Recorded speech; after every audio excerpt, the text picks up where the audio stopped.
That's how we started the bakery. I restart dengan modal about 5,000 ringgit. Saya beli satu mixer yang baru dari China.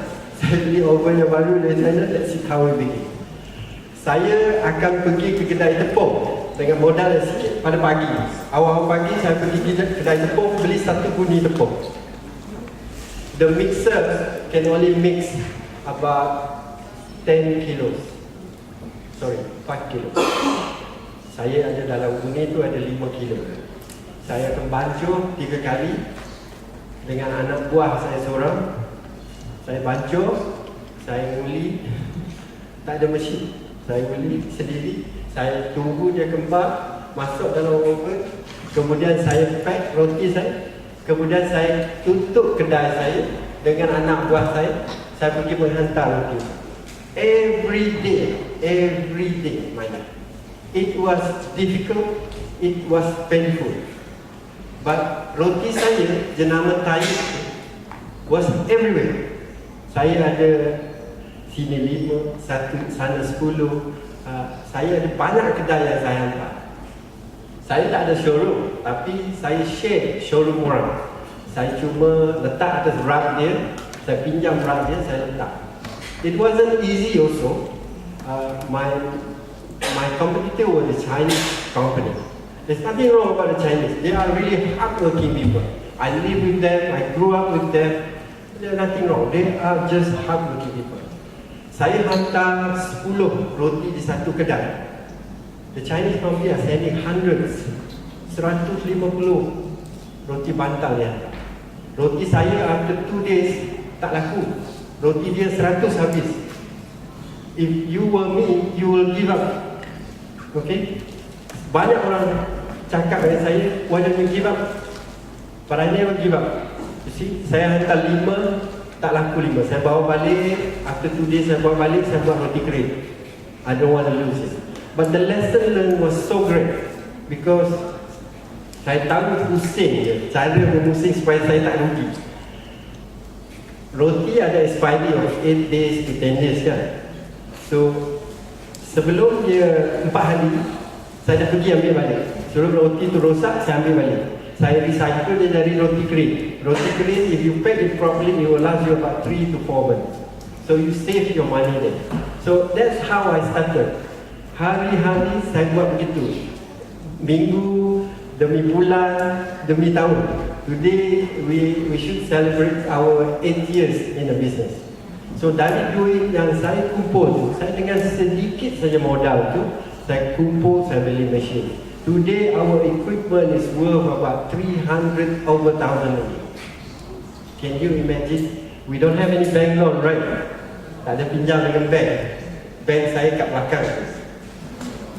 Okay, that's my bank. Saya pinjam dengan dia sedikit wang, saya rotate, ada duit yang saya dapat, saya simpan, we bought machine. Along the way, we faced problems.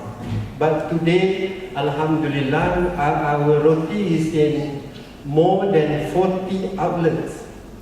Dekat kedai-kedai roti di sekitar Bandaraya Kuching.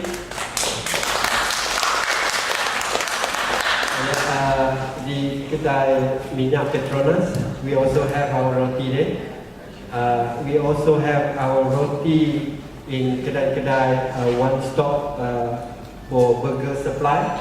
We have our roti di kedai rakyat satu Malaysia that belong to Maidin. Ada 9 outlet di seluruh Bandaraya Kuching, Serian, and they have also asked us to send over to even in Seri Aman.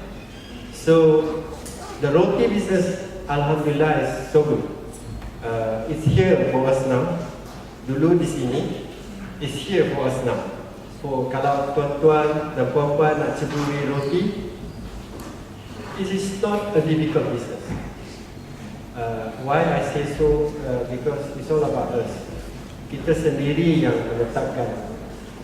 Kita sendiri yang bangun pagi, we decided nak bangun pagi, we decided nak tidur malam. Also the decision is all yours. So hari-hari there's nothing wrong dengan business. Yang always the wrong part of it is always me.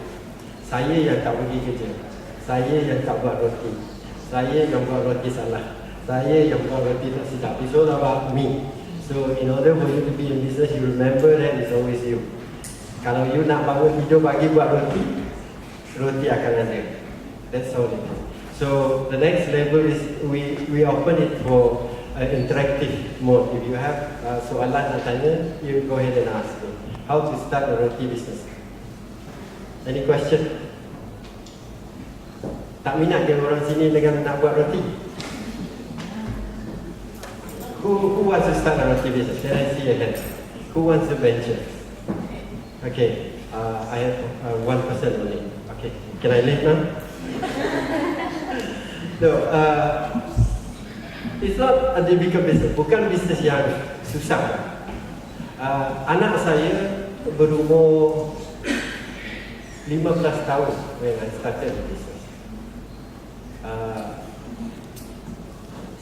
Shafiq nama dia. Today he's not able to be here because he's on vacation. He left Friday for vacation di Indonesia. But anyway, he started with us. Dia tolong saya di kedai bakery tu. When he got his keputusan tingkatan 5 tu, it was a great result. He was offered to be engineer, architect, a lot of these areas. But he decided not to. Banyak surat yang tawaran dibuang dalam tong sampah. Then he told me that he wants to be a chef. He wants to be a chef. But it wasn't his character too. Just like me, it wasn't his character. If you see him today, he has a long hair like a film star. He has a long hair to here. He doesn't look like a chef. But he took up the challenge. Dia pergi menuntut di UiTM, ambil dalam bidang culinary arts. And after he graduated, he joined us back at the bakery, and today he heads the production area in the bakery. So Alhamdulillah, he's improved a lot in our product. So to start a bakery business is not difficult. It's not that easy either. But if you want to be an LDS partner, to work with us closely with us, it will be your own business. We will teach you dari A sampai Z, everything. Puan Puspa also know that we are always open to share our knowledge to everyone without any cost. Because bagi saya rezeki itu dari Allah, and whatever is yours is yours. We don't want to worry about it because saya tahu rezeki saya dah ada di situ, so we just work on it. But Alhamdulillah, we have found our way to the bakery business di Kuching in Pasir, to give a lot of other smaller bakery some help and motivation for them to go bigger in the business. Senang to help them. It was very easy to help them. Because we have been through many challenges dalam business tu. Ada soalan tuan? Do you have any question? Saya tak nak bercakap banyak. Let you speak. You have a question? Yes, boleh tanya. Saya rasa bangga lah. Saya ajar Mariam Kek Lapis Sembilan Berhad. Timbalan kepada Kek Lapis Sarawak juga lah. Saya mewakili pengurusi hari ini. Tapi saya share yang Encik punya pengalaman. Anak saya umur 21 tahun. Dalam perniagaan saya, dia tidak terlibat. Tapi selepas habis sekolah, dia otomatik berminat untuk jadi chef. Saya hantar dia belajar dan dia ambil bahagian kulinari lah. Tapi masalah di sini saya ingin nak share bahawa anak saya walaupun berminat, tapi dia mempunyai satu perangai malu. Jadi secara tidak langsung dia mempunyai sijil bahagian ini dia, dan sekarang dia tidak meneruskan cita-cita dia sebagai chef tapi sebagai inspektor kesihatan. Apa komen cik dalam perkara itu? Walaupun saya sudah hampir 20 tahun dalam perniagaan ini dan saya tidak pernah memaksa anak saya untuk ikut apa yang saya buat, tapi secara tidak langsung dia masih punya minat di situ, tapi rasa rendah diri dengan rasa malu. Mungkin saya pun nervous juga. Mungkin ini hari pertama juga saya baru tahu ADF, sebab sebelum ni saya mendengar tapi tidak tahu cerita sebenar, dan alhamdulillah hari ini saya dapat peluang inilah, dan saya nak share yang anak saya tu mempunyai minat tapi tidak boleh nak express diri pada kejayaan yang dia nak, tapi dia terpaksa pergi pada satu lagi peluang walaupun dalam jabatan kerja seperti yang Cik beritahu tadi lah. Tapi macam mana tu? komen lah macam nak bagi macam mana saya nak handle anak saya macam tu. Macam tu lah. Saya bukan pakar motivasi. But anyway, saya share what I do with my son. Dia ni seorang ahli sukan juga. Okay. It was not easy also for us, saya dengan isteri saya, to develop him. Dari kecil dia adalah seorang ahli sukan. Saya mendidik dia dari umur 6 tahun, saya hantar dia di akademi golf. He's a golfer.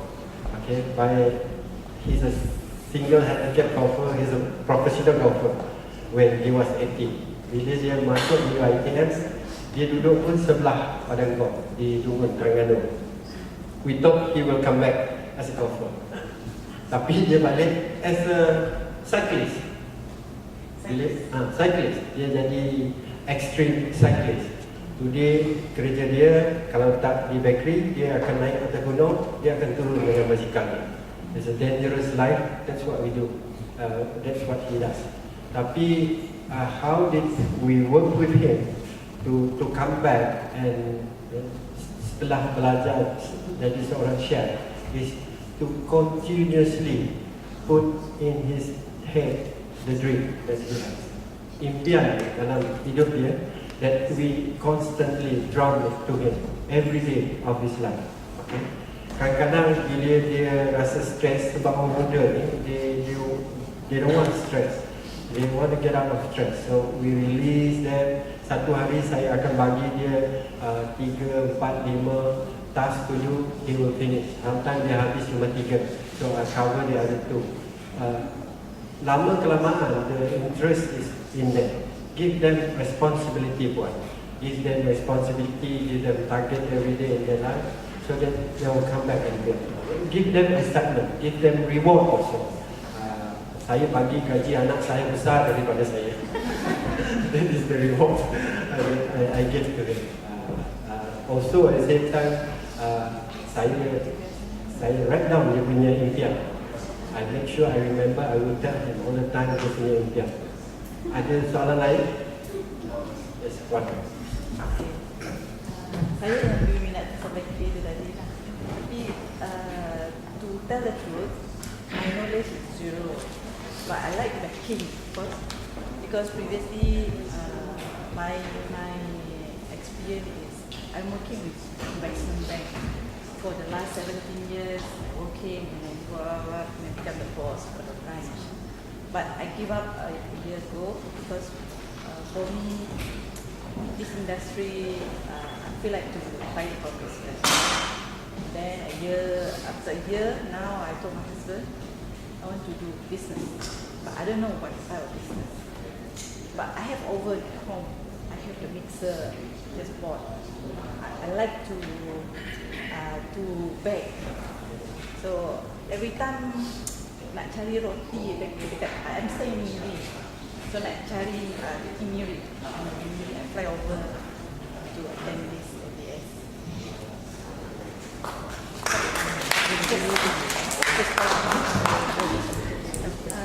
Tapi kat sini nak cari yang good quality halal bread so difficult. So that's why in fact the link at the end I said 2 business I wish to venture, factory and also